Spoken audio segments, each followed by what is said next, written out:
अगर जो कह रहे हैं ना, विरोध कर रहे हैं कि आरक्षण नहीं होने चाहिए, एक बार विरोध करो कि ये ब्राह्मण लोग हैं शादियां ना करवाएं, खत्म करो इस आरक्षण को।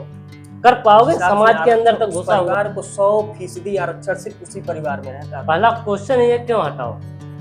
क्या समाज जो इतिहासकार हैं, मैं ये पूछना चाहता हूँ, उनमें से कितने पिछड़े वर्ग के हैं? क्या कितनों ने? अरे कुछ तो समाज में देख लो, अभी समाज में देखो, उसके बाद तब जाके बोलो, आओ सोशल मीडिया पर चाहे किसी भी तरीके से बोलो। पहले समाज को समझ लो, सीख लो, और पहले पढ़ लो अच्छे तरीके से किस तरह मिलती है। नारेबाजी करने से अगर आरक्षण हट जाता तो कभी काट गया होता, EWS भी नहीं आया होता। अगर आरक्षण वैसे नहीं, आरक्षण मिलने का कोई लॉजिक होता है, वैसे थोड़ी ना कि हट जाए आए ये क्या तरीका है यार? मिल रहा है, क्यों मिल रहा है? क्या उसका जो आधार था वो खत्म हो चुका? उसका कोई वैलिडेशन नहीं बचा?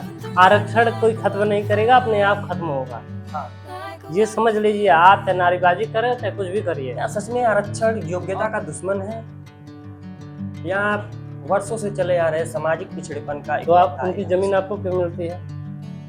उनकी जो जमीन है आपको क्यों मिलती है? उनके जो एसेट्स हैं, जितने एसेट्स हैं, आपको इंसान को वही है मिलता है। इंसान नहीं ना बदला, इंसान शहर में जाकर वही इंसान आखिर शहर में जाएगा, और जातिवाद समाज का एक हिस्सा बन चुका है। जो हमारी जो समाज की परंपराएं हैं उसमें पूरी तरीके से हिस्सा बन चुका है। उसको खत्म होने में जिस तरह आने में पूरे समय लगा है, उसी तरीके से पैठ बना चुका है, ऐसे बोल सकते हैं। उसी तरह से इसे निकलने में भी टाइम लगेगा।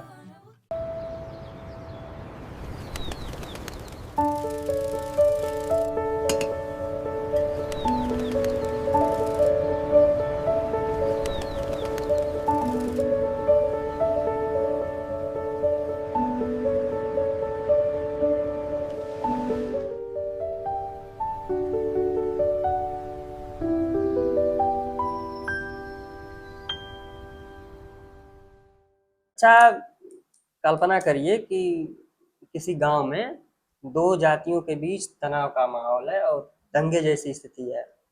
एक जात समृद्ध है, शिक्षित है, सक्षम है, और दूसरी जात बहुत ही भावुक है, अशिक्षित है, और आप ही वो सक्षम अधिकारी हैं जो जिसे इस पूरे मामले को शांत कराना है, और जो भी एक्शन वगैरह लेना है आपको ही लेना है।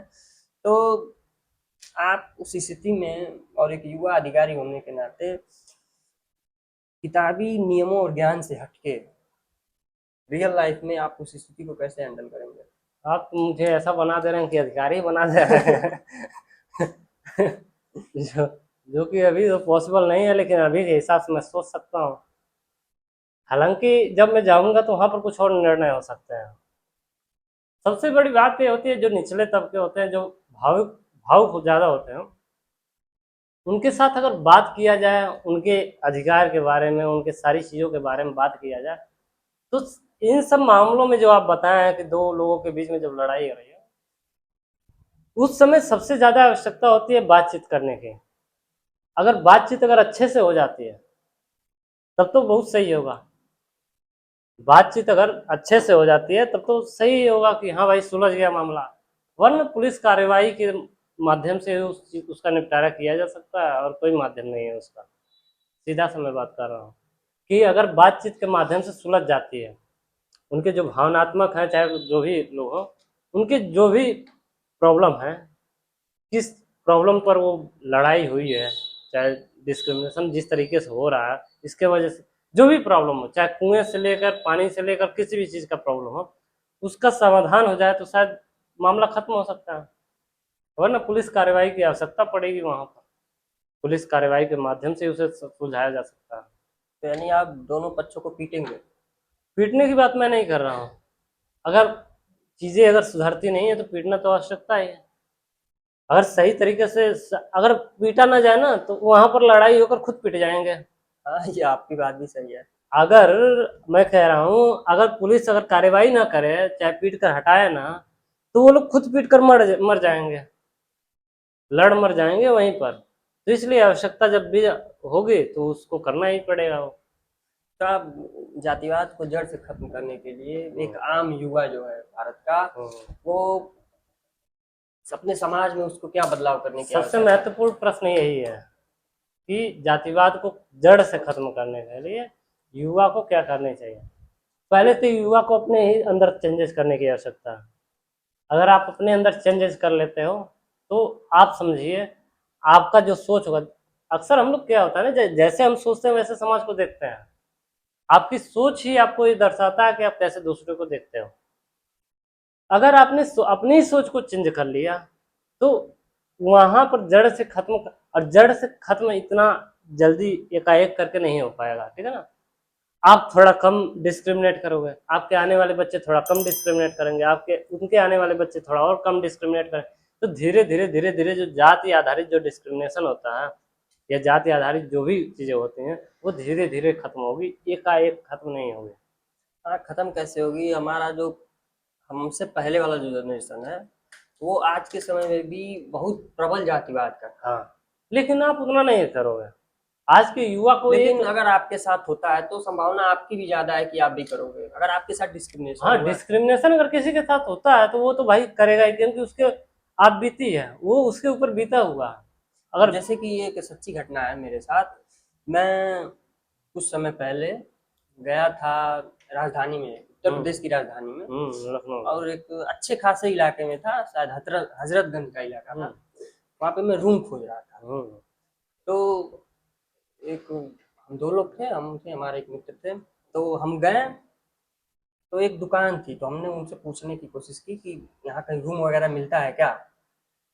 तो वो सोनार की दुकान थी, सोना वगैरह था, और बैठे थे, एक बूढ़े से व्यक्ति थे, लेकिन ठीक ठाक लग रहे थे। तो उनसे हमने पूछा कि अंकल जी यहाँ पे रूम कहीं मिलेगा क्या। तो उन्होंने कहा, बाबू कौन जात हो। तो हमने उनको अपनी जात ही बताई। तो हमको उन्होंने दिखाया, हमारी जात से उनको समस्या कोई नहीं थी। हमको उन्होंने रूम दिखाया और जो भी उसका था। आपने जो कहा जाति पूछी, हाँ बोल लीजिए। और सोचिए, मान लीजिए हमको तो कोई वहां समस्या नहीं हुई, हमारी जात से उनको कोई समस्या नहीं, लेकिन हमारे इतर कोई और बच्चा आएगा उनके पास, उसके साथ अगर डिस्क्रिमिनेट उन्होंने किया तो फिर वो बंदा तो करेगा ही आगे चल के डिस्क्रिमिनेशन, क्योंकि उसके साथ हुआ है। आपको लगता है आपके साथ डिस्क्रिमिनेशन नहीं हुआ, लेकिन हुआ। जाति पूछकर ही आपका डिस्क्रिमिनेशन हाँ, हुआ, ठीक है। तो डिस्क्रिमिनेशन अगर कोई जाति पूछता है ना तो वहीं पर दिख जाता है कि हाँ डिस्क्रिमिनेट कर रहा है, तो वहीं पर हो रहा है कि अगर आपसे जाति अब आपकी पूछी सोचिए जा रही है। कि उत्तर प्रदेश के राजधानी में ये बात है, तो और एक राजधानी में कौन है? अच्छा खासा व्यक्ति है जो सोने की दुकान में बैठा हुआ है, पढ़ा लिखा समृद्ध। एक अनपढ़ आदमी थोड़ी सोने का व्यापारी हो जाएगा। नहीं भी हो, अगर अनपढ़ पढ़ने की बात यहाँ पर नहीं आती, बात आती है समाज में कैसे उसका डेवलपमेंट, कैसे उसका समाजीकरण हो। सोशलाइजेशन सबसे महत्वपूर्ण हिस्सा होता है किसी भी व्यक्ति की जिंदगी के। कोई व्यक्ति है, उसकी जिंदगी की सबसे अहम हिस्सा जो होता है सोशलाइजेशन प्रोसेस होता है। और सोशलाइजेशन अगर अच्छे तरीके से नहीं हुआ तो व्यक्ति, आप कहते हो अभी अंधभक्ति जो कहते हैं, अंधविश्वास को क्यों नहीं खत्म किया जा रहा है? इसीलिए खत्म नहीं किया जा रहा है, किया जा पा रहा है क्योंकि वो उसका सोशलाइजेशन में ही वो घुस चुका है। सोशलाइजेशन प्रोसेस में घुस भूत चुका है। प्रेत वगैरह वगैरह चीजें सब घुस गई हैं। माँ बाप जो भी अपने बच्चे को खुद करते हैं तो बच्चा तो करेगा ही, कि तो बच्चा वहीं से सीखेगा। तो सोशलाइजेशन जो प्रोसेस होता है, अगर उसको सुधारा गया, और वो सुधरेगा कैसे? समाज धीरे धीरे करके सुधरेगा, एकाएक करके नहीं सुधरेगा। आपने अभी कहा कि जात पूछने से ही डिस्क्रिमिनेशन हुआ, तो ऐसे तो सारे लोग डिस्क्रिमिनेशन के शिकार हुए। मान लीजिए एक संवर्ण है, उसको कोई बंदा नहीं जान रहा है, उससे उसकी जात पूछी, तो क्या उसके साथ भी डिस्क्रिमिनेशन हुआ? बिल्कुल हुआ। अगर आपके साथ जाति आपको नहीं पूछ रहा, आपकी जाति क्यों पूछ रहा? आप क्या कर रहे हो वो नहीं पूछ रहा। आप आपसे बात करके आपके बारे में न जानकर वो पूछ तो ये रहा कि जाति क्या है आपके, तो बताइए कहाँ तक आप, बताइए कहाँ तक सही है वो व्यक्ति, कहाँ तक सही है?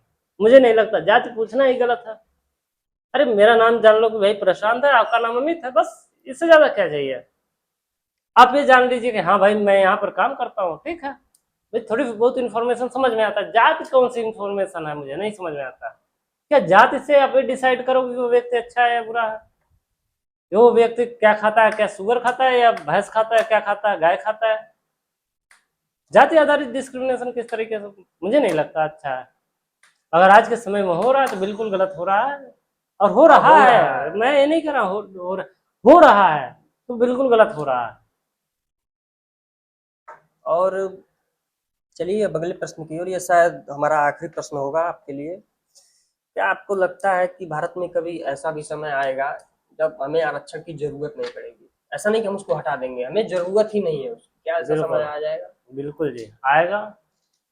और आने वाले 100-150 सालों में, मैं तुरंत नहीं कर रहा हूँ कि 10 साल में, इतना समय? हाँ 100-150 साल, क्योंकि इतना आसानी से ना आया ना इतना आसानी से जाएगा।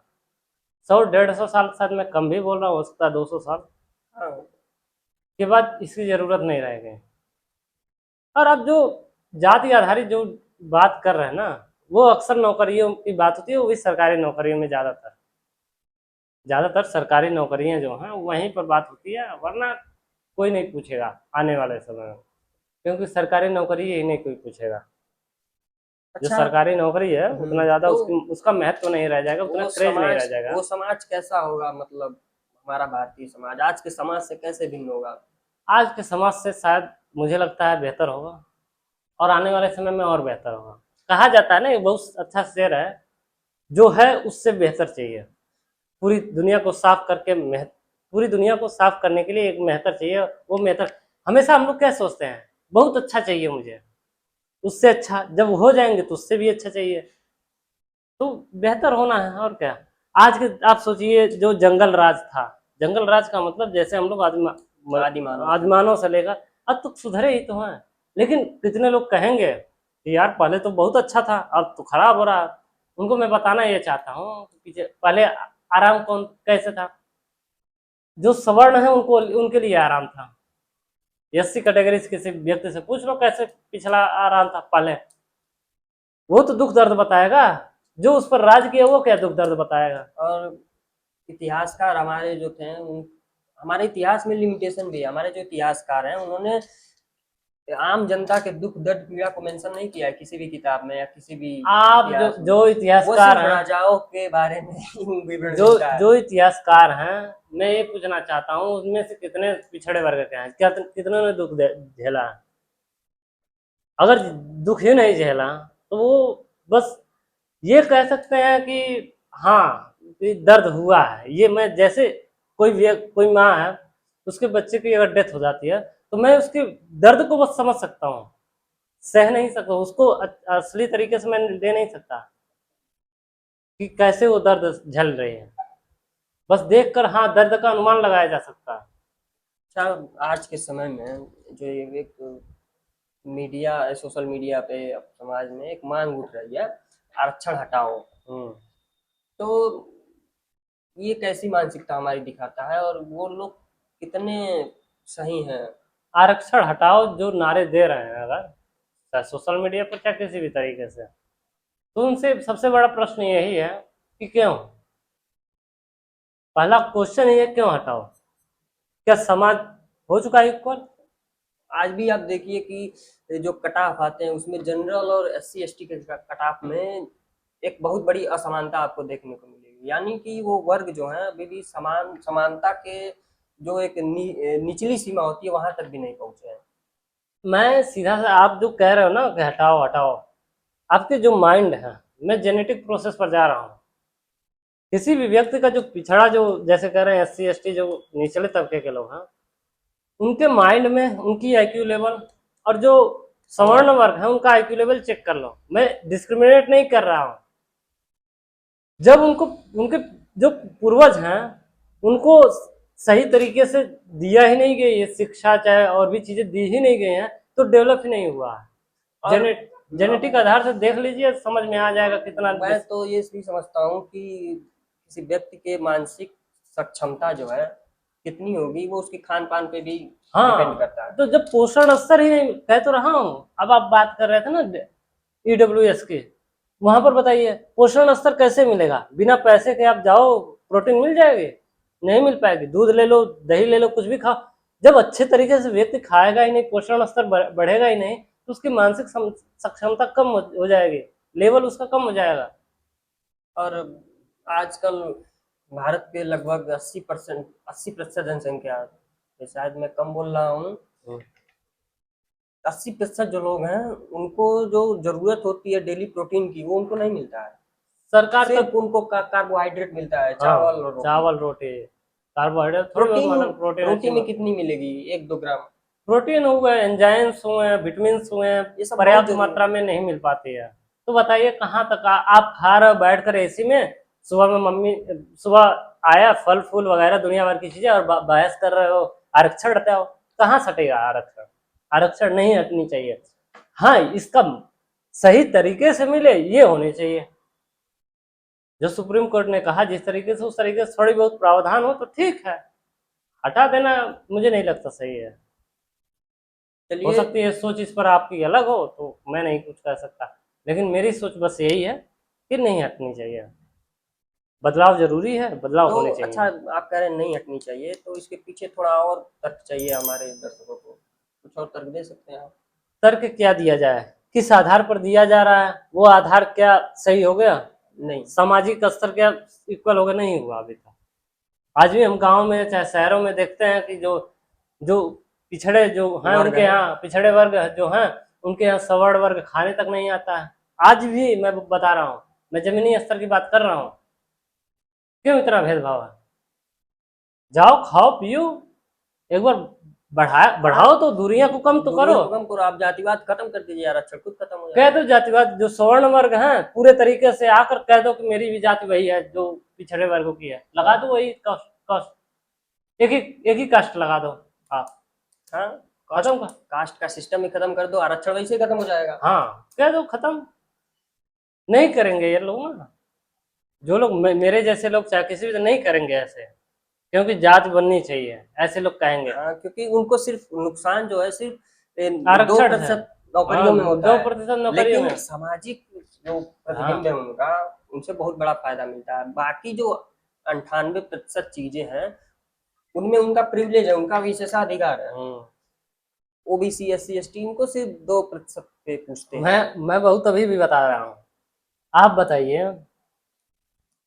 ब्राह्मण वर्ग में डायरेक्टली ले रहा हूँ, ब्राह्मण वर्ग जो शादियां कराते हैं लोग, आप बताइए कितने उसमें SC कास्ट के होते हैं? वो तो मात्र दो उनका परसेंट या विशेषाधिकार। 1% में मान ले रहा हूँ, वो भी बहुत ज्यादा बोल दे रहा हूँ मैं।